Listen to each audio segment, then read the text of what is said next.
ಲೋಕಸಭೆಗೂ ಮುನ್ನ ರಾಜ್ಯಸಭಾ ಬ್ಯಾಟಲ್. ಇವತ್ತು ರಾಜ್ಯದಲ್ಲಿ ಹೈ ವೋಲ್ಟೇಜ್ ಎಲೆಕ್ಷನ್. ರಾಜ್ಯಸಭೆ ಚುನಾವಣೆ ಗೆಲ್ಲೋದಕ್ಕೆ ಮೂರು ಪಕ್ಷಗಳಲ್ಲೂ ಕೂಡ ರಣತಂತ್ರ ಜೋರಾಗಿದೆ. ಕೊನೆಯ ಹಂತದ ರಣತಂತ್ರ. ಲೋಕಸಭೆಗೂ ಮುನ್ನ ರಾಜ್ಯಸಭಾ ಬ್ಯಾಟಲ್. ಇವತ್ತು ರಾಜ್ಯದಲ್ಲಿ ಹೈ ವೋಲ್ಟೇಜ್ ಎಲೆಕ್ಷನ್. ರಾಜ್ಯಸಭೆ ಚುನಾವಣೆ ಮೂರು ಪಕ್ಷಗಳಿಗೂ ಕೂಡ ಪ್ರತಿಷ್ಠೆಯಾಗಿದೆ. ಲೋಕಸಭೆ ಚುನಾವಣೆಗೂ ಮುನ್ನ ರಾಜ್ಯಸಭಾ ಬ್ಯಾಟಲ್ ಜೋರಾಗಿದೆ. ರಾಜ್ಯಸಭೆ ಚುನಾವಣೆ ಗೆಲ್ಲೋದಕ್ಕೆ ಮೂರು ಪಕ್ಷಗಳಲ್ಲಿ ರಣತಂತ್ರ ಜೋರಾಗಿದೆ. ಕಾಂಗ್ರೆಸ್ ಪಾಳೆಯಕ್ಕೆ ಅಡ್ಡ ಮತದಾನದ ಟೆನ್ಷನ್. ಎಲ್ಲ ಕಾಂಗ್ರೆಸ್ನ ಶಾಸಕರು ಹಿಲ್ಟನ್ ಹೋಟೆಲ್ಗೆ ಶಿಫ್ಟ್ ಆಗಿದ್ದಾರೆ. ಹಿಲ್ಟನ್ ಹೋಟೆಲ್ನಲ್ಲಿ ಕಾಂಗ್ರೆಸ್ ಶಾಸಕರು ಠಿಕಾಣಿ ಹೂಡಿದ್ದಾರೆ. ಇವತ್ತು ನೇರವಾಗಿ ವಿಧಾನಸೌಧಕ್ಕೆ ಹಿಲ್ಟನ್ ಹೋಟೆಲ್ನಿಂದಲೇ ಆಗಮಿಸಲಿದ್ದಾರೆ ಶಾಸಕರು. ಶಾಸಕರನ್ನ ಕರೆತರೋದಕ್ಕೆ ಬಸ್ ಕೂಡ ರೆಡಿಯಾಗಿದೆ. ಹಿಲ್ಟನ್ ಹೋಟೆಲ್ನಿಂದ ವಿಧಾನಸೌಧಕ್ಕೆ ಬಂದು ಮತದಾನವನ್ನ ಮಾಡಲಿದ್ದಾರೆ ಶಾಸಕರು. ಈಗ ಈ ರಾಜ್ಯಸಭಾ ಚುನಾವಣೆಯಲ್ಲಿ ಮೆಗಾ ಹೈಡ್ರಾಮಾ ನಡೆಯುತ್ತಾ ಅನ್ನೋದು ಕೂಡ ಕುತೂಹಲ ಇದೆ. ಕಾಂಗ್ರೆಸ್ ತನ್ನ ಎಲ್ಲ ಶಾಸಕರನ್ನ ಹಿಲ್ಟನ್ ಹೋಟೆಲ್ಗೆ ಶಿಫ್ಟ್ ಮಾಡಿತ್ತು. ಹಿಲ್ಟನ್ ಹೋಟೆಲ್ನಲ್ಲಿ ಕಾಂಗ್ರೆಸ್ನ ಎಲ್ಲ ಶಾಸಕರು ಠಿಕಾಣಿ ಹೂಡಿದ್ದಾರೆ. ಇವತ್ತು ನೇರವಾಗಿ ಹಿಲ್ಟನ್ ಹೋಟೆಲ್ನಿಂದಲೇ ವಿಧಾನಸೌಧಕ್ಕೆ ಆಗಮಿಸಲಿದ್ದಾರೆ ಶಾಸಕರು. ಶಾಸಕರನ್ನ ಕರೆತರೋದಕ್ಕೆ ಬಸ್ ಕೂಡ ಸಿದ್ಧವಾಗಿದೆ. ಹಿಲ್ಟನ್ ಹೋಟೆಲ್ನಿಂದ ನೇರವಾಗಿ ವಿಧಾನಸೌಧಕ್ಕೆ ಬಂದು ಅಲ್ಲಿ ಮತದಾನವನ್ನ ಮಾಡಲಿದ್ದಾರೆ ಶಾಸಕರು. ರಾಜ್ಯಸಭಾ ಚುನಾವಣೆ ಕೂಡ ಬಹಳ ದೊಡ್ಡ ಕುತೂಹಲಕ್ಕೆ ಕಾರಣವಾಗ್ತಾ ಇದೆ. ಸುಲಲಿತವಾಗಿ 4 ಅಭ್ಯರ್ಥಿಗಳ ಆಯ್ಕೆ ಆಗ್ತಾ ಇತ್ತು. ಆದ್ರೆ 5ನೇ ಅಭ್ಯರ್ಥಿ ಕಣಕ್ಕಿಳಿದಿರೋದು ಈಗ ಬಹಳ ದೊಡ್ಡ ಜಟಾಪಟಿ ಆಗ್ತಾ ಇದೆ.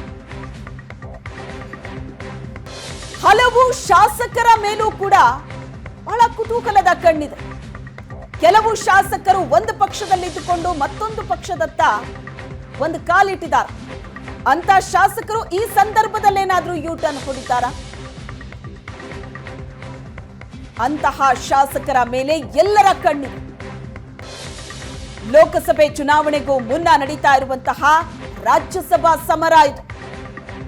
ಹೈ ವೋಲ್ಟೇಜ್ ಎಲೆಕ್ಷನ್ ಇವತ್ತು ರಾಜ್ಯದಲ್ಲಿ. ಕಾಂಗ್ರೆಸ್ನಿಂದ 3 ಅಭ್ಯರ್ಥಿಗಳು ಈಗಾಗಲೇ ಕಣದಲ್ಲಿದ್ದಾರೆ. ಒಬ್ಬ ರಾಜ್ಯಸಭಾ ಅಭ್ಯರ್ಥಿ ಗೆಲ್ಲಿಸಿಕೊಂಡು ಬರೋದಕ್ಕೆ 45 ಮತ ಅಂತ ನೋಡಿದ್ರು 135 ಶಾಸಕರು ಕಾಂಗ್ರೆಸ್ ಬಳಿ ಇದ್ದಾರೆ. ಅದರಲ್ಲಿ ಒಬ್ಬ ಶಾಸಕರು ಮೊನ್ನೆ ನಿಧನರಾಗಿದ್ದು ಆ ಸ್ಥಾನವನ್ನ ತುಂಬುವಂತಹ ಪ್ರಯತ್ನ ಕೂಡ ಕಾಂಗ್ರೆಸ್ನಲ್ಲಿ ಬಹಳ ಜೋರಾಗಿ ನಡೀತಾ ಇದೆ. ಅದರ ಜೊತೆಗೆ ಪಕ್ಷೇತರ ಶಾಸಕರೇನಿದ್ದಾರೆ ಅವರು ನಿರ್ಣಾಯಕ. ಇಲ್ಲಿ ಪಕ್ಷೇತರ ಶಾಸಕರನ್ನ ಸೆಳೆಯೋದಕ್ಕೆ ಕಾಂಗ್ರೆಸ್ ಕೂಡ ಪ್ರಯತ್ನ ಪಡ್ತು, ಮೈತ್ರಿ ಪಕ್ಷಗಳು ಕೂಡ ಪ್ರಯತ್ನ ಪಡ್ತು. ಇನ್ನು ವಿಧಾನಸೌಧದಿಂದ ನೇರ ಪ್ರಸಾರದ ದೃಶ್ಯಾವಳಿಗಳನ್ನ ನೋಡ್ತಾ ಇದ್ರಿ. ಇನ್ನೇನು ಕೆಲವೇ ಹೊತ್ತಲ್ಲಿ ರಾಜ್ಯಸಭಾ ಚುನಾವಣೆಗೆ ಮತದಾನದ ಪ್ರಕ್ರಿಯೆಗಳು ಆರಂಭ ಆಗುತ್ತೆ. ಆ ಮತದಾನದ ಪ್ರಕ್ರಿಯೆಗಳಿಗಾಗಿ ಯಾವ ರೀತಿ ತಯಾರಿ ನಡೆದಿದೆ ಅನ್ನೋದರ ದೃಶ್ಯವನ್ನ ನೋಡ್ತಾ ಇದ್ರಿ. ಪ್ರತಿಯೊಂದು ಪಕ್ಷ ಮತ್ತು ಆ ಪಕ್ಷದ ಅಧಿಕೃತ ಪ್ರತಿನಿಧಿಗಳು, ಏಜೆಂಟರು, ವೀಕ್ಷಕರು ಕೂಡ ಇರ್ತಾರೆ.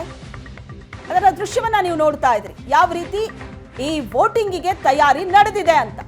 ಇನ್ನೊಂದು ಕಡೆ ಹಿಲ್ಟನ್ ಹೋಟೆಲ್ನಲ್ಲಿ ಕಾಂಗ್ರೆಸ್ನ ಶಾಸಕರಿದ್ದಾರೆ. ಅವರನ್ನ ನೇರವಾಗಿ ವಿಧಾನಸೌಧಕ್ಕೆ ಕರ್ಕೊಂಡು ಬರಲಾಗುತ್ತೆ. ಇನ್ನೇನು ಕೆಲವೇ ಹೊತ್ತಲ್ಲಿ ಎಲ್ಲಾ ಶಾಸಕರು ಕೂಡ ವಿಧಾನಸೌಧಕ್ಕೆ ಶಿಫ್ಟ್ ಆಗಲಿದ್ದಾರೆ. ವಿಧಾನಸೌಧದಿಂದ ನೇರ ಪ್ರಸಾರದ ದೃಶ್ಯವನ್ನ ನೋಡ್ತಾ ಇದ್ರಿ. ಬ್ಯಾಲೆಟ್ ಬಾಕ್ಸ್ ಕೆಲವೇ ಕ್ಷಣದಲ್ಲಿ ಮತದಾನದ ಪ್ರಕ್ರಿಯೆಗಳು ಆರಂಭ ಆಗುತ್ತೆ. ಅದಕ್ಕಾಗಿ ಕೊನೆ ಹಂತದ ತಯಾರಿ ನಡೀತಾ ಇದೆ. ಇವತ್ತು ರಾಜ್ಯದಲ್ಲಿ ರಾಜ್ಯಸಭಾ ಸಮರ ಬಹಳ ಜೋರಾಗಿ ನಡೀತಾ ಇದೆ. 5ನೇ ಅಭ್ಯರ್ಥಿ ಬಹಳ ದೊಡ್ಡ ಕುತೂಹಲಕ್ಕೆ ಕಾರಣ ಆಗಿದೆ. ಈ ಬಗ್ಗೆ ಹೆಚ್ಚಿನ ಡೀಟೇಲ್ಸ್ ಕೊಡ್ತಾರೆ ನಮ್ಮ ಪ್ರತಿನಿಧಿ ಮಾರುತೇಶ್ ಸಂಪರ್ಕದಲ್ಲಿದ್ದಾರೆ. ಮಾರುತೇಶ್, ಇವತ್ತು ರಾಜ್ಯಸಭಾ ಬ್ಯಾಟಲ್ ಬಹಳ ಜೋರಾಗಿ ನಡೆಯುವಂತಹ ಸಾಧ್ಯತೆ ಇದೆ. ಕೊನೆ ಹಂತದ ತಯಾರಿ ಯಾವ ರೀತಿಯಾಗಿ ನಡೆಯುತ್ತೆ? ಯಾಕಂದ್ರೆ ಒಂದು ಕಡೆ ವಿಧಾನಸೌಧದಲ್ಲಿ ಈಗ ಮತದಾನಕ್ಕೆ ತಯಾರಿಯನ್ನ ನಡೆಸ್ತಾ ಇದ್ರೆ, ಮತ್ತೊಂದು ಕಡೆ ಹಿಲ್ಟನ್ ಹೋಟೆಲ್ನಲ್ಲಿ ಯಾವುದೇ ಕ್ಷಣದಲ್ಲಿ ಕಾಂಗ್ರೆಸ್ನ ಶಾಸಕರು ವಿಧಾನಸೌಧಕ್ಕೆ ತೆರಳಲಿದ್ದಾರೆ. ಎಷ್ಟೊತ್ತಿಗೆ ಶಾಸಕರು ಹೊರಗಡೆ ಬರಬಹುದು? ಶ್ವೇತಾ, 4 ರಾಜ್ಯಸಭಾ ಸ್ಥಾನಗಳಿಗೆ 5 ಸ್ಪರ್ಧೆ ಮಾಡಿರುವ ಪರಿಣಾಮದಿಂದಾಗಿ ಇವತ್ತು ರಾಜ್ಯಸಭೆಗೆ ಮತದಾನ ನಡೆಯುವಂತಹ ಪರಿಸ್ಥಿತಿ ಎದುರಾಗಿದೆ. ಇಲ್ಲದೇ ಇದ್ದಿದ್ರೆ ಅವಿರೋಧವಾಗಿ 4 ಸ್ಪರ್ಧೆಯಲ್ಲಿದ್ದಿದ್ರೆ 4 ಅವಿರೋಧವಾಗಿ ಆಯ್ಕೆ ಆಗ್ತಾ ಇದ್ರು. ಕಾಂಗ್ರೆಸ್ನ ಶಾಸಕರು ಉಳಿದುಕೊಂಡಿರುವಂತಹ ಹಿಲ್ಟನ್ ಹೋಟೆಲ್ನ ಮುಂಭಾಗದಲ್ಲಿದ್ದೇವೆ. ಸೊ ಎಲ್ರಿಗೂ 8:15 ಬರಕ್ಕೆ ಹೇಳಿದ್ದಾರೆ. 8:15 ನೇರವಾಗಿ ವಿಧಾನಸೌಧಕ್ಕೆ ತೆರಳುತ್ತಾರೆ. ಈಗ ಹೋಟೆಲ್ ಮುಂಭಾಗದ ದೃಶ್ಯವನ್ನು ನೀವು ಗಮನಿಸಬಹುದು. ಈಗಾಗಲೇ ಹೋಟೆಲ್ ಮುಂಭಾಗದಲ್ಲಿ ಬಸ್ ಬಂದು ನಿಂತಿರೋದನ್ನು ಕೂಡ ನೀವು ಗಮನಿಸಬಹುದು. ಇದೇ ಬಸ್ನಲ್ಲಿ ಎಲ್ಲ ಪ್ರಯಾಣವನ್ನ ಮಾಡ್ತಾರೆ. ಈಗಾಗಲೇ ತಮ್ಮ ಲಗೇಜ್ ಅನ್ನು ತೆಗೆದುಕೊಂಡು ನೀವು ನೋಡ್ತಾ ಇರುವಂತ ಬಸ್ ಏನಿದೆ, ಈ ಬಸ್ ನಲ್ಲಿ ಎಲ್ಲಾ ಶಾಸಕರು ನೇರವಾಗಿ ವಿಧಾನಸೌಧಕ್ಕೆ ತೆರಳುತ್ತಾರೆ. ವಿಧಾನಸೌಧದ ಸಮ್ಮೇಳನ ಸಭಾಂಗಣ 3ನೇ ಮಹಡಿಯಲ್ಲಿ 334 ಸಭಾಂಗಣ 3ನೇ ಮಹಡಿಯಲ್ಲಿ 334 ರೂಮ್ ನಂಬರ್, ಅಲ್ಲಿ ಶಾಸಕರಿಗೆ ಉಪಹಾರದ ವ್ಯವಸ್ಥೆಯನ್ನ ಮಾಡಲಾಗಿದೆ. ಸೊ ಅಲ್ಲಿ ಉಪಹಾರ ಮಾಡಿದಂಥ ಶಾಸಕರು ತಂಡೋಪತಂಡವಾಗಿ ಹೋಗಿ ಮತದಾನದ ಪ್ರಕ್ರಿಯೆಯಲ್ಲಿ ಪಾಲ್ಗೊಳ್ತಾರೆ. ನಿನ್ನೆ ಶಾಸಕಾಂಗ ಪಕ್ಷದ ಸಭೆ ಕೂಡ ಇದೇ ಹೋಟೆಲ್ನಲ್ಲಿ ನಡೆದಿತ್ತು. ಎಲ್ರಿಗೂ ಇನ್ಸ್ಟ್ರಕ್ಷನ್ಸ್ಗಳನ್ನು ಕೂಡ ಕೊಡಲಾಗಿದೆ. ಯಾರು ಯಾರಿಗೆ ಮತ ಚಲಾವಣೆ ಮಾಡಬೇಕು ಅನ್ನುವಂಥ ಗ್ರೂಪ್ ಮಾಡಲಾಗಿದೆ. ಅವರೆಲ್ಲರೂ ಅದೇ ಗ್ರೂಪ್ನ ಪ್ರಕಾರ ಹೋಗಿ ಮತದಾನ ಪ್ರಕ್ರಿಯೆಯಲ್ಲಿ ಪಾಲ್ಗೊಳ್ತಾರೆ. ಸೊ ನಿನ್ನೆ ಶಾಸಕಾಂಗ ಸಭೆಯಲ್ಲೂ ಕೂಡ ಯಾವ ರೀತಿ ಕಾಂಗ್ರೆಸ್ ಶಾಸಕರನ್ನ ಸೆಳೆಯುವಂತ ಪ್ರಯತ್ನ ಆಯ್ತು ಅನ್ನೋದರ ಕುರಿತಾಗಿಯೂ ಕೂಡ ಕುಮಾರ್ MLAಗಳಿಗೆ ಹೇಳ್ತಾ ಇದ್ರು. ಅಂದ್ರೆ ನಮ್ಮ ಸುಮಾರು 40 ಶಾಸಕರನ್ನ ಸೆಳೆಯುವಂತ ಪ್ರಯತ್ನ ಮಾಡಿದ್ರು. ಆದ್ರೆ ನಮ್ಮವ್ರು ಯಾರೂ ಕೂಡ ಆಮಿಷಗಳಿಗೆ ಬಲಿಯಾಗಿಲ್ಲ ಅನ್ನುವಂತ ಮಾತು.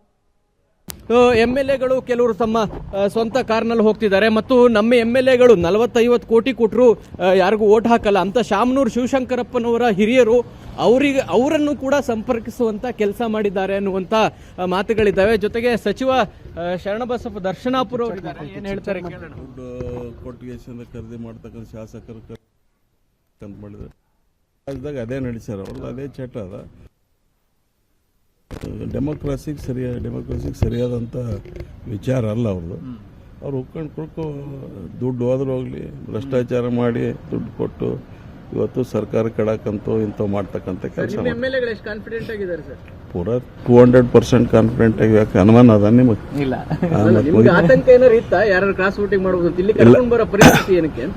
ಒತ್ತಟ್ಟಿದ್ರೆ ಏನೋ ಯಾವ ಟೈಪ್ ವೋಟಿಂಗ್ ಮಾಡ್ಬೇಕು ಏನಿಲ್ಲ.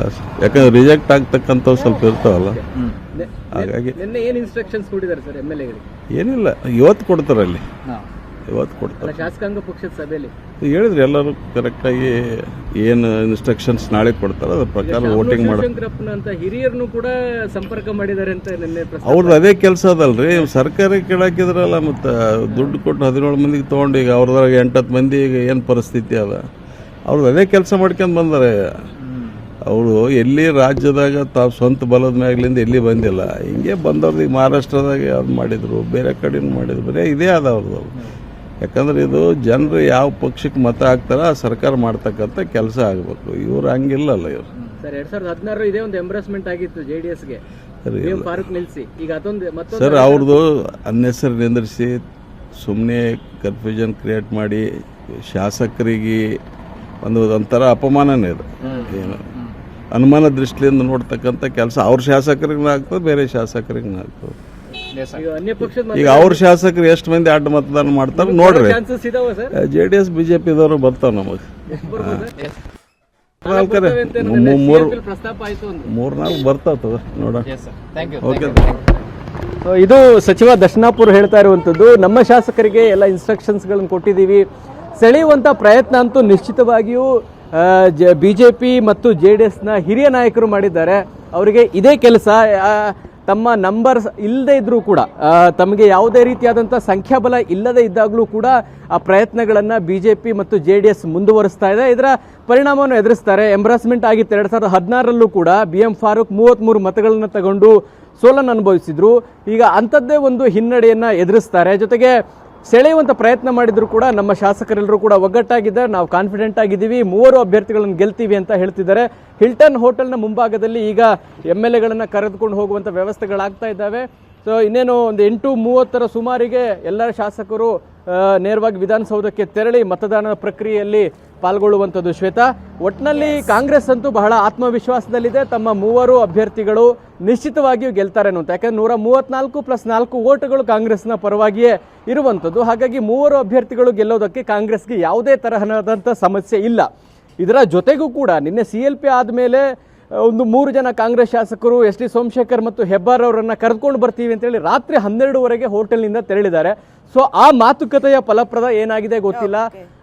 ಯಾವ ಅಡ್ಡ ಮತದಾನವನ್ನ BJP ಮತ್ತು JDS ಎದುರು ನೋಡ್ತಾ ಇತ್ತೋ, ಸೊ ಅವರಿಗೆ ಅಡ್ಡ ಮತದಾನದ ಶಾಕ್ ಏನಾದರೂ ಕಾದಿದೆಯಾ ಅನ್ನೋದನ್ನ ಮತದಾನದ ಸಂದರ್ಭದಲ್ಲಿ ನೋಡ್ಬೇಕಾಗತ್ತೆ. Shweta, yes, thank you Maruthesh ನಿಮ್ಮೆಲ್ಲ ಡೀಟೇಲ್ಸ್ಗೆ.